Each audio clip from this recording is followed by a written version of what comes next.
오늘은 왜 의심하였느냐라고 하는 이 주님의 물으심의 의미를 함께 묵상하려고 합니다. 행복한 사람들에게 나타나는 가장 큰 특징 가운데 한 가지는 신뢰라고 할 수 있습니다. 결혼을 앞둔 신부나 신랑에게 행복한 결혼이란 서로를 향한 깊은 신뢰와 애정이 넘칠 때 가능한 것입니다. 그리고 신뢰가 결국은 남녀가 평생을 함께 하겠다는 마음으로 이어지게 만들죠. 가정도 그렇습니다. 남편과 아내, 부모와 자녀 간에 신뢰가 있을 때 비로소 그 가정은 행복할 수가 있는 것입니다. 이와 반대로 가족들이 서로 믿지 못하면 그곳에는 항상 불안과 다툼이 일어나게 되는 것입니다. 교회에서도 마찬가지입니다. 서로의 신뢰도가 높은가 낮은가에 따라서 안정성과 불안정성의 차이가 있게 됩니다. 신뢰와 상충되는 단어는 의심입니다. 신뢰가 서로 믿는 것이라면 의심은 서로 믿지 못하는 것입니다. 신뢰가 하나 된 마음이라면 의심은 두 개의 마음, 두 마음이라고 할 수 있습니다. 실제로 오늘 본문 말씀 중에서 31절에 나타난 의심이라는 단어는 본래 마음이 두 개로 나뉘어진다 하는 뜻을 담고 있습니다. 신뢰와 의심은 우리 인생에서 아주 중요한 관심사입니다. 왜냐하면 이것은 우리의 생각과 행동 양식을 결정짓는 중요한 요소로 작용하기 때문입니다. 주님은 제자들에게 왜 의심하였느냐고 책망하십니다. 그리고 이 질문을 통해서 우리는 다음과 같은 교훈을 얻습니다. 첫째, 뭐라고 말씀하십니까? 예수님을 푯대로 삼으라. 예수님을 푯대로 삼으라 말씀합니다. 본문에서 제자들은 풍랑 속에서 큰 어려움을 겪고 있습니다. 하지만 제자들은 그 풍랑 속을 걸어 제자들에게 다가오는 주님을 눈으로 보고도 믿을 수 없어서 유령이라고 소리치고 있습니다. 풍랑 속에서 물 위를 걸어오실 수 있는 분은 오직 주님뿐이라는 사실을 제자들이 아직 알지 못하고 있었던 것입니다. 제자들은 불과 몇 시간 전에, 이 밤이 되기 바로 직전이죠. 지난 오후에 저녁 시간에 물고기 2마리와 보리떡 5개로 5,000명을 먹이신 것을 눈으로 보고 몸으로 체험했음에도 불구하고 그들의 눈에는 주님보다 풍랑이 더 크게 보였다 하는 것입니다. 주님보다는 풍랑이, 주님보다는 삶의 문제들이, 주님보다는 나 자신이 더 크게 보일 때 우리는 푯대를 잃어버리고 방향을 놓치며 길을 잃어버리고 주님의 도움조차 깨닫지 못하는 신앙의 실패를 경험하게 되는 것입니다.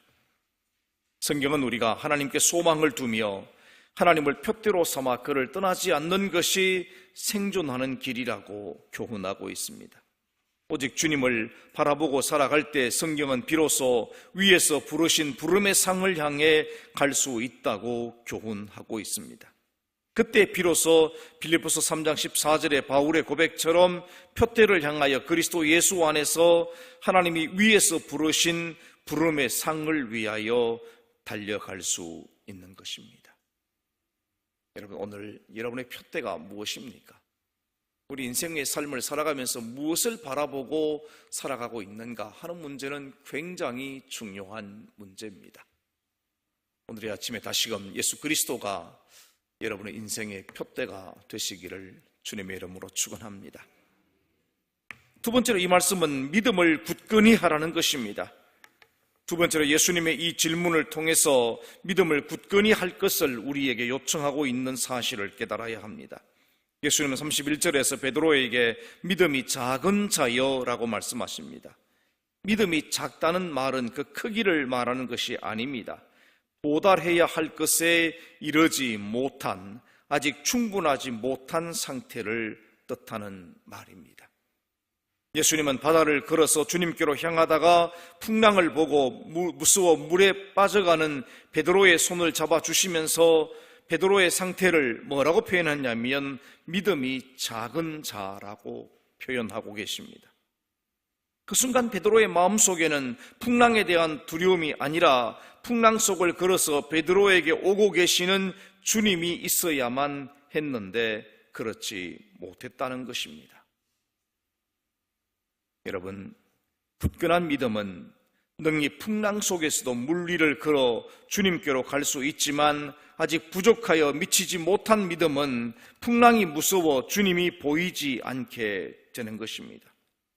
이것은 생활신앙의 원리인 것입니다. 오늘 여러분이 세상을 살아가면서 주님이 잘 보이지 않을 때가 있을 수 있습니다. 그것은 우리 삶의 무게가, 삶의 짐이 너무 크게 보일 때 사실은 주님이 보이지 않을 수 있습니다. 여러분이 가장 위기라고 생각할 때 그 순간 여러분에게 예수님이 가장 필요한 때이고 예수님을 향한 여러분의 믿음이 가장 필요할 때라는 사실을 기억하시기 바랍니다. 오히려 어려울 때 여러분, 우리 영의 눈을 뜨고 주님을 볼 수 있는 그런 믿음의 사람들이 되시기를 주님의 이름으로 축원합니다. 세 번째로 주님의 이 말씀은 무엇을 의미합니까? 두 마음을 품지 말라는 것입니다. 마지막으로 주님은 마음을 둘로 나누지 말라고 말씀하십니다. 의심하는 이유는 자신의 마음이 둘로 나누어져 있기 때문입니다. 본문 31절에서 예수님은 왜 의심하였느냐라고 말씀을 하십니다. 이 말씀의 참 의미는 왜 지금 너의 마음이 내게로 온전히 향하여 있지 않고 풍랑의 두려움으로 마음이 두 개로 나누어져 있느냐라고 하는 것입니다. 우리가 말씀에 대하여 의심을 품는다는 것은 곧 두 마음을 품는 것입니다. 곧 말씀에 정함이 없고 흔들려서 요동치는 것입니다. 무엇을 해도 온전히 행할 수 없는 상태입니다. 기도를 드려도 예배를 드려도 온전한 신앙적인 행위가 될 수 없는 그런 상태입니다. 그래서 야고보 사도는 이렇게 권면을 하고 있습니다. 같이 한번 읽겠습니다. 너희 중에 누구든지 지혜가 부족하거든 모든 사람에게 후히 주시고 꾸짖지 아니하시는 하나님께 구하라. 그리하면 주시리라. 오직 믿음으로 구하고 조금도 의심하지 말라. 의심하는 자는 마치 바람에 밀려 요동하는 바다 물결 같으니 이런 사람은 무엇이든지 죽게 얻기를 생각하지 말라. 두 마음을 품어 모든 일에 정함이 없는 자로다. 아멘. 야고보 사도도 분명하게 말합니다. 의심하는 자, 그건 두 마음을 품은 자들이다. 이렇게 말씀을 하고 있어요. 혹시 기도해도 하나님의 응답이 없다고 생각하십니까? 그렇다면 두 마음을 품고 있는지 자신을 먼저 돌아봐야 됩니다.